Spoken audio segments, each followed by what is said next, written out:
দাজ্জাল কি মানুষ না জিন নাকি? দাজ্জাল কে? এটা ফেরেশতা নাকি জিন না মানুষ? কি এটাও একটা প্রশ্নের বিষয়।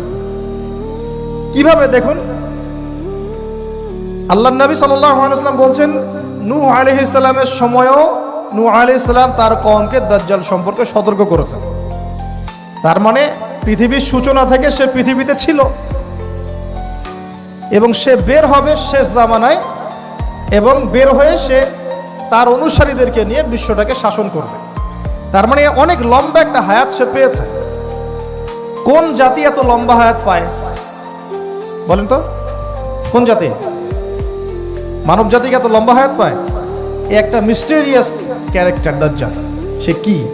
তারপরে দেখুন, নবী সাল্লাল্লাহু আলাইহি ওয়াসাল্লাম একটা হাদিসের মধ্যে বলেছেন যে তাকে ওই তামিম দারির ওই দ্বীপে বন্দী করে রাখা হয়েছে। আপনারা হাদিসটা জানেন? দ্বীপে বন্দী থাকা অবস্থায় তাকে সাহাবীরা দেখেছেন অনেক বিশাল আকৃতিতে, ঠিক আছে? এবং সাহাবীদেরকে সে প্রশ্ন করছিল, তামিম দারিকে প্রশ্ন করছিল যে বাইসানের খেজুর বাগানে খেজুর কি ধরে? বলে হ্যাঁ ধরে। সে বলছে অচিরেই আর ধরবে না। তারপরে বলছে তাবারিয়া হ্রদে কি পানি আছে? সাহাবীরা বলছেন আছে। বলছে অচিরেই পানি থাকবে না। তোমাদের ওই উম্মি নবীর কি খবর? তখন সাহাবীরা বলছেন যে তিনি মক্কা থেকে মদিনায় হিজরত করে এসেছেন, বদরের যুদ্ধ হয়েছে, বালতির মতো তার অবস্থা, একবার এদিকে পাল্লা ভারী হয় একবার এদিকে পাল্লা ভারী হয়। মানে বদরে জিতেছেন, উহুদে বিপর্যস্ত হয়েছেন। তখন এই ব্যক্তি বলছে যে তোমাদের জন্য উত্তম হবে ওই ব্যক্তির অনুসরণ করা। দাজ্জাল এই কথা বলছে, তোমাদের জন্য উত্তম হবে ওই উম্মি নবীর অনুসরণ করা। তখন সাহাবীরা জিজ্ঞাসা করছেন আপনি কে? তো সে বলছে যে আমি হচ্ছি দাজ্জাল, আমি হচ্ছি দাজ্জাল। আমাকে অচিরেই এখান থেকে মুক্ত হওয়ার অনুমতি দেয়া হবে, তখন আমি এই পৃথিবীটাকে শাসন করব। তো এখানে সাহাবীরা দেখে আসছেন, যারা দেখে আসছেন তারা পরে ইসলাম কবুল করেছেন। তখন তারা মুসলিম ছিলেন না, খ্রিস্টান ছিলেন। কথা বুঝতে পারছেন? আর এখানে আমরা তাকে একটা বিশাল দেহি দেখলাম, শিকল দিয়ে বন্দী। আবার নবী সাল্লাল্লাহু আলাইহি ওয়াসাল্লাম একদিন মদিনার মধ্যে উমর রাদিয়াল্লাহু আনহুকে নিয়ে হাঁটছেন, সহিহ মুসলিমে আছে। খবর পাওয়া গেল যে মদিনায় একটা যুবক ছেলে আছে, ইহুদি মায়ের সন্তান একটা যুবক ছেলে, যার চুলগুলা কোকড়ানো, চোখটা একটু ফোলা, যার আলামতগুলো দাজ্জালের সাথে মিলে যাচ্ছে। তখন নবী সাল্লাল্লাহু আলাইহি ওয়াসাল্লাম ওমর ইবনুল খাত্তাবকে নিয়ে ওদের বাসায় গেলেন। দেখলেন খেজুর বাগানে সে বসে আছে। মনোযোগ দিন। এবার নবীজি গিয়ে বললেন যে তুমি কি দেখো? সেই ছেলেটা বলছে আমি আরশ দেখি। আরশ বোঝেন? সিংহাসন। কোথায় তোমার আরশ? সেই ছেলে বলছে পানির উপরে। কোথায়? পানির উপরে। নবীজি বলছেন তুমি তো তাহলে শয়তানকে দেখো। নবীজি বলছেন তুমি কি বিশ্বাস করো যে আমি শেষ নবী? সেই ছেলে বলছে আপনি কি বিশ্বাস করেন যে আমি নবী? কি বুঝতে পারছেন কথা আমার? নবীজি বলছেন তুমি কি বিশ্বাস করো যে আমি শেষ নবী? সেই ছেলে বলছে আপনি কি বিশ্বাস করেন যে আমি নবী? উমর রাদিয়াল্লাহু আনহু তরোয়ালের খাপ খোলা সারা। তিনি বললেন যে ইয়া রাসূলুল্লাহ অনুমতি দেন, এর গর্দানটাকে নামাই দিই, বেয়াদব, আপনার সাথে বেয়াদবি করছে। তখন নবী সাল্লাল্লাহু আলাইহি ওয়াসাল্লাম বললেন দাআহু ইয়া ওমর, তাকে ছেড়ে দাও। যদি সে সত্যিকার অর্থেই দাজ্জাল হয়ে থাকে, তুমি ওমর তাকে হত্যা করতে পারবে না। কেন হত্যা করতে পারবেন না? কারণ দাজ্জালের নিহত হওয়া লেখা আছে ঈসা আলাইহিস সালামের হাতে। কার হাতে? ঈসা আলাইহিস সালাম যখন আসবেন, এই প্যালেস্টাইনের বাবে লুদ নামক জায়গায় দাজ্জালকে মারা হবে। ঠিক আছে কথা? তাহলে ওমর তুমি তাকে হত্যা করতে পারবে না। আর যদি সে দাজ্জাল না হয়ে থাকে, নিরপরাধ মানুষকে হত্যা করে কোনো লাভ নাই। এখানে চান্স নেওয়া হলো 50-50। এক হাদিসে আপনি দেখছেন নবীজি বলছেন নূহ আলাইহিস সালাম তার কওমকে দাজ্জাল সম্পর্কে সতর্ক করেছেন। এক হাদিসে নবীজি বলছেন সে বের হলে 40 দিন বিশ্ব শাসন করবে। প্রথম দিন 1 বছর, দ্বিতীয় দিন 1 মাস, তৃতীয় দিন 1 সপ্তাহ, বাকি দিন আমাদের মতো। আরেক হাদিসে নবীজি বলছেন তামিম দারি দেখে এসেছে তাকে কোথায়? দ্বীপে বন্দী অবস্থায়, সে ছাড়া পাবে অচিরেই। আবার এখানে নবী সাল্লাল্লাহু আলাইহি ওয়াসাল্লাম মদিনাতেই একটা যুবক ছেলেকে দাজ্জাল মনে করে ইনভেস্টিগেট করলেন। আপনার কাছে কি সাবজেক্টটা সহজ মনে হচ্ছে না কঠিন? খুব সহজ কি না কঠিন? চিন্তা করতে হবে কি হবে না? এতই জটিল একটা ক্যারেক্টার। শুধু তাই না, নবীজি আরো বলছেন সে যখন বের হবে, 4টা জায়গার কথা পাওয়া যাচ্ছে হাদিসে, 4টা জায়গা কোত্থেকে বের হবে। এখানে কিন্তু নবীজি মদিনাতে তাকে খুঁজলেন, ইনভেস্টিগেট করলেন। আবার আরেকটা হাদিসে নবীজি বলেছেন সে যখন বের হবে শেষ জামানায়, তখন মক্কায় ঢুকতে পারবে না, মদিনায় ঢুকতে পারবে না। আপনারা হাদিসটা জানেন না? আলেমরা তো জানেন। মক্কাতেও ঢুকতে পারবে না, মদিনাতেও ঢুকতে পারবে না। খোলা তরোয়াল নিয়ে ফেরেশতারা দাঁড়িয়ে থাকবেন। আবার সেই নবী মুহাম্মদ সাল্লাল্লাহু আলাইহি ওয়াসাল্লাম মদিনাতে এই ছেলেটাকে দাজ্জাল ভাবছেন, ইনভেস্টিগেট করছেন। তার মানে তারা সতর্ক ছিলেন। এই ছেলের নাম ছিল ইবনে সাইয়্যিদ। কি নাম? ইবনে সাইয়্যিদ, নাম মনে রাখবেন। এও একটা বিস্ময়কর ক্যারেক্টার। আবার সেই নবী সাল্লাল্লাহু আলাইহি ওয়াসাল্লাম বলেছেন শেষ জামানাতে দাজ্জাল বের হবে খোরাসান থেকে। কোন জায়গা? খোরাসান। খোরাসান বলতে কোন জায়গা? এটা মূলত এর হার্ট হচ্ছে আফগানিস্তান, এর পাশে যে বেলুচিস্তান, এই যে উজবেকিস্তান, ইরানের কিছু অংশ, এই পুরো জায়গাটা, শুধু একটা দেশ না, পুরো জায়গাটা এর হার্ট হচ্ছে আফগানিস্তান। খোরাসান থেকে বের হবে। আরেক হাদিসে নবীজি বলছেন সে ইস্পাহান থেকে বের হবে। কোন জায়গা? ইস্পাহান এখন ইরানে। ভৌগোলিক বিষয়ে যখন তখন চেঞ্জ হয়ে যায়, হয় কি না? আগে কি ইরাক ইরান এরকম পার্ট ছিল? আগে কি এইভাবে এই 52টা দেশের ভাগ ছিল? লেবানন, জর্ডান, সৌদি আরব, ইরাক ইরান এরকম ভাগ ছিল না। এক অঞ্চল ছিল শাম, একটা হেজাজ, একটা নাজদ, এরকম আর কি ভাগ ছিল। তো এটা চেঞ্জ হয়। ওই হাদিসে আসছে ইস্পাহান থেকে একটাতে, আরেকটাতে আসছে ইরাক এবং শাম। শাম বলতে বোঝাচ্ছি এই পুরো প্যালেস্টাইন, লেবানন, জর্ডান, পুরো অঞ্চলটাই শাম। আর ইরাক তো আপনারা জানেন। ইরাক এবং শামের মাঝখানের একটা রাস্তা থেকে বের হবে। 3টা জায়গা। আরেকটা 4 নাম্বার খাল্লা নামে একটা জায়গা থেকে সে বের হবে। আর এই খাল্লা আপনি গুগলে সার্চ দিয়ে পাবেন না।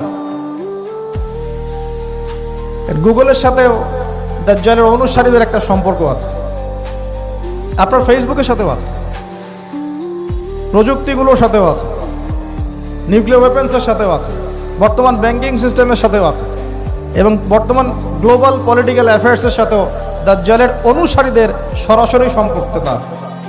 আমি বলি নাই দাজ্জালের সম্পৃক্ততা আছে, দাজ্জালের অনুসারীদের সরাসরি সম্পৃক্ততা আছে। ওই যে 4টা জায়গার কথা বললাম, সে বের হবে ইত্যাদি ইত্যাদি। এবার সে মানুষের রূপ ধরে আমাদের সমাজে প্রবেশ করবে এবং তার অনুসারীদেরকে নিয়ে ম্যাসাকার করা শুরু করবে। কিন্তু মুসলিমদের মধ্যে একটা বাহিনী শেষ পর্যন্ত তার সাথে যুদ্ধ করতে থাকবে, শেষ পর্যন্ত। লা তুকাতিলুনাল ইয়াহুদ। এমনকি গাছের পিছনে ওরা লুকালেও আল্লাহ নবী বলছেন যে গাছ পাথর কথা বলবে আমার পিছনে আছে, এসো মেরে যাও। হতে হতে হতে হতে যখন মুসলিমরা একটু কোণঠাসা, আল্লাহ পাক পাঠাবেন আসমান থেকে ওই মাসিহকে, যে মাসিহকে তারা চিনতে পারে নাই। আর ওরা যাকে মাসিহ মনে করছে, তাহলে এই মাসিহটা কে? এ মিথ্যা মাসিহুদ দাজ্জাল। কথা বুঝতে পারছেন? তাহলে সবচেয়ে বড় প্রতারণার শিকার কারা হচ্ছে? এই ইহুদিরাই। এই বিশ্বের সবচেয়ে বড় প্রতারণার শিকার তারাই হচ্ছে। মাসিহুদ দাজ্জাল ওদেরকেই প্রতারণা করছে। বুঝতে পারেননি কথা? ওদের সাথেই সবচেয়ে বড় প্রতারণা হচ্ছে। ওরা মনে করছে এই সত্যিকারের মাসিহ, সে আসলে আমরা বিশ্ব রুল করব। সে সত্যিকারের মাসিহ নয়। ঈসা ইবনে মারিয়াম আসবেন কিভাবে সেটাও এসেছে। 2 জন ফেরেশতার কাঁধে ভর দিয়ে তিনি নামবেন শাম অর্থাৎ সিরিয়ার দামেস্ক শহরের মধ্যে। কোন শহর? দামেস্ক। এই জায়গাগুলো খুব বরকতময়। আল্লাহ নবী দোয়া করেছেন, আল্লাহ শামে বরকত দাও, আল্লাহ ইয়েমেনে বরকত দাও, আল্লাহ শামে বরকত দাও, আল্লাহ ইয়েমেনে বরকত দাও। আর মুসলমানরা বলছিল, আল্লাহ রসুল আমাদের নাজদেও বরকত দিতে বলেন, আমাদের নাজদেও বরকত দিতে বলেন। আল্লাহ নবী বলছেন যে নাজদে বরকত না, বরং ওখান থেকে ভূমিকম্প বের হবে, ওখান থেকে শয়তানের শিং বের হবে। চিন্তা করে, ওই যে বললাম নাজদিরা তুর্কিদের বিরুদ্ধে যুদ্ধ করেছিল, অটোম্যান এম্পায়ারের বিরুদ্ধে যুদ্ধ করেছে ব্রিটেনের সাথে হাত মিলিয়ে। ওরাই এখন সারা বিশ্ব, বাংলাদেশে এদের লেসপেন্সার আছে বহুত, বাংলাদেশে এদের বহুত লেসপেন্সার আছে। তারা বলে, ওই যে দেখবেন যে যখনই আমরা এগুলো নিয়ে আপনাদেরকে সচেতন করতে চাই, বলে এরা তো খারাজি হয়ে গেছে, উগ্র হয়ে গেছে, এই হয়ে গেছে, সেই হয়ে গেছে। এভাবে করে গভর্নমেন্ট প্রশাসন সবার কাছে আমাদেরকে বিতর্কিত করার চেষ্টা করে। অথচ আমরা কি কারো শত্রু? আমরা কি এই আলোচনাগুলো করে ওয়ার্ল্ডের প্রেক্ষাপট বদলাতে পারবো না। কিন্তু আমাদের প্রজন্মকে আমরা জানাতে তো পারবো, যাতে তারা আত্মবিশ্বাসী হয়ে গড়ে ওঠে যে আমরা এই নতজানু মনোভাব নিয়ে পৃথিবী থেকে যাবো না ইনশাআল্লাহ। আমরা পৃথিবী থেকে মাথা উঁচু করেই যাবো ইনশাআল্লাহ। মুসলিমদের হাতেই বিশ্বের বিজয় লেখা আছে। আস্তে আস্তে বিশ্ব ওদিকে যাবে, এটা তো ওদেরকে জানতে হবে। আমরা তো ওদেরকে জানাচ্ছি মাত্র। তো নাশ থেকে বের হবে শয়তানের শিং, এটা বলা হয়েছে। যাই হোক, এখন ঈসা ইবনে মারিয়াম আসবেন এই সিরিয়ার দামেস্ক। চুল দিয়ে টপ টপ করে পানি পড়তে থাকবে, মুক্তা ঝরছে এরকম পানি। তার নিঃশ্বাস যতদূর পর্যন্ত যাবে ততদূর পর্যন্ত কাফেররা মরতে থাকবে। সুবহানাল্লাহ। এমনকি তিনি খুঁজতে খুঁজতে দাজ্জাল পর্যন্ত আসবেন। দেখবেন যে মুসলিমদেরকে অবরুদ্ধ করে রাখা হয়েছে, বলবেন দরজা খুলে দাও, নামাজের ওয়াক্ত হবে, আজান দেওয়া হবে, ফজরের ওয়াক্ত। ভাই আমরা যদি ফজর মিস করি, আমরা আসলে ওই বাহিনীতে যোগ দিতে পারবো না, বেঁচে থাকলেও জানি না আমরা অত বছর থাকবো কিনা পৃথিবীতে, আল্লাহই ভালো জানেন, এটা আমরা জানি না। কিন্তু এই বিজয় সুবহে সাদিকের সময় লেখা আছে। আজান হয়ে যাবে, ইমামুল মাহদি তাকে বলবেন ইমামতি করুন আপনি। ঈসা ইবনে মারিয়াম বলবেন না, এই উম্মতের জন্য ইমামতির অধিকার দেয়া হয়েছে। বলেন সুবহানাল্লাহ। তিনি ইমামতি করবেন না, বরং মুক্তাদি হবেন। দরজা খুলে দাও, নামাজ শেষে দরজা খুলে দেওয়া হবে। দাজ্জালকে খুঁজতে খুঁজতে খুঁজতে এই প্যালেস্টাইন, এই জেরুজালেমের বাবে লুদ নামক জায়গায় তিনি পৌঁছাবেন। সেখানে দেখবেন মাসিহুদ দাজ্জাল আছে। দাজ্জাল তাকে দেখার সাথে সাথেই লবণের মতো গলতে শুরু করবে। সেখানে তিনি তাকে হত্যা করবেন। একজন একজন করে এই সন্ত্রাসী যারা এখন এই নিরীহ মানুষদেরকে হত্যা করছে, এদেরকে হত্যা করা হবে একজন একজন করে, একজনকে ছাড়া হবে না। আমি জন্য বলছি, মন থেকে বলছি, এই যে আমাদের বাচ্চা, আমার এক একটা বাচ্চার রক্তের প্রতিশোধ নেওয়া হবে ইনশাআল্লাহ। আমাদের এক একটা বোনের ইজ্জতের প্রতিশোধ নেওয়া হবে ইনশাআল্লাহ। একজন ভাইকে যে বুলেট ছোড়া হয়েছে, এর প্রতিশোধ নেওয়া হবেই হবে ইনশাআল্লাহ। কে নিবেন? ওই যে বললাম, আপনি পারছেন না, আপনি হয়তো বলছেন, দোয়া করছেন, এতটুকু পর্যন্তই। ইনশাআল্লাহ তাআলা আল মাহদি আর ঈসা ইবনে মারিয়াম সেটা করে দেখান। তারপরে সেখান থেকে তিনি ইসলামী খেলাফা রিস্টোর করবেন। 40 বছর তিনি পুরো বিশ্বকে শাসন করবেন। কত বছর? তখন অবস্থা এত সুখ সমৃদ্ধির হবে, একটা ডালিমের খোসার নিচে একটা পরিবার আশ্রয় নিতে পারবে। একটা ডালিম দেখেছেন কতটুকু? এটা বড় হবে, বড়, এর নিচে আপনি ঢুকতে পারবেন, এত বড় ফল হবে। উর্বর হবে মাটি, সবুজ শ্যামল, বৃষ্টিপাত বেশি হবে, এগুলো হতে থাকবে। এর মাঝখানে আবার ইয়াজুজ মাজুজ বের হবে।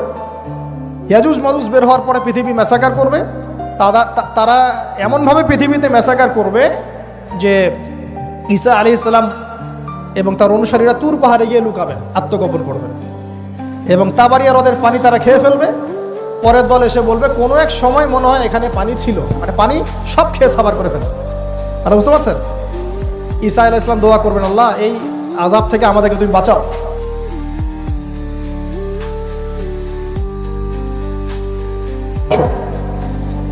এরপর 40 বছর এভাবে চলে যাবে। ঈসা আলাইহিস সালাম ইন্তেকাল হবে। তারপরে হাদিসে আসছে মানুষ আবারও খারাপ হওয়া শুরু করবে। এত খারাপ হবে, এত জঘন্য হবে যে আল্লাহ শব্দটা বলার মতো একটা মানুষ আর পৃথিবীতে থাকবে না। একটা মিষ্টি মৃদু একটা বাতাস আসবে, এই বাতাস মুমিনদের বগলের নিচ দিয়ে প্রবাহিত হবে, এবং যার অন্তরে এক সরিষা দানা পরিমাণ ঈমান আছে, ওই বাতাসে তার জান কবজ হয়ে যাবে। বাকি থাকবে সব এই যে গরু, ছাগল, হাঁস, মুরগির মতো মানুষ, গবাদি পশু। আল্লাহ বলার মতো মানুষ নাই, রাস্তা মরে মরে জেনা করবে। এটা আরো অনেক পরের কথা, অনেক পরের কথা। আমরা ওই যুগ দেখতেও চাই না, বাঁচতেও চাই না ওই যুগে, তাই না ভাই? আল্লাহ পাক বলছেন এরপরে, আল্লাহ রাসূল সাল্লাল্লাহু আলাইহি ওয়াসাল্লাম বলছেন এরপরে একদিন সকালে হঠাৎ করে দেখবে কেনা বেচা করতে করতে, কথা বলতে বলতে, পানি পান করতে করতে, খাবার খেতে খেতে এই যে পশ্চিম দিক থেকে সূর্য উঠে গেছে। তার মানে কি? ওই দিন কিয়ামত হয়ে যাবে, এবং এটা এত ফাস্ট হবে, এত দ্রুত হবে। আল্লাহ রাসূল সাল্লাল্লাহু আলাইহি ওয়াসাল্লাম বলেছেন যে কেউ বাসায় ফিরে যাবে, আহাল পরিবারের সাথে একটা দেখা করবে, এই সুযোগ পাবে না। একদম ইনস্ট্যান্ট ডেট ছাড়া। একটা বজ্রনীনাদ, প্রচণ্ড মানে শব্দ, এর বিকট একটা শব্দে পুরো মহাবিশ্ব তোলপাড় সৃষ্টি হয়ে যাবে, একদম শেষ। এই হলো সিঙ্গার প্রথম ফুক, শেষ, সব ডেট। এই যে আমাদের এত বাহাদুরি, এত কিছু, সব শেষ। মানে পৃথিবী আস্তে আস্তে ওর শেষের দিকে যাচ্ছে।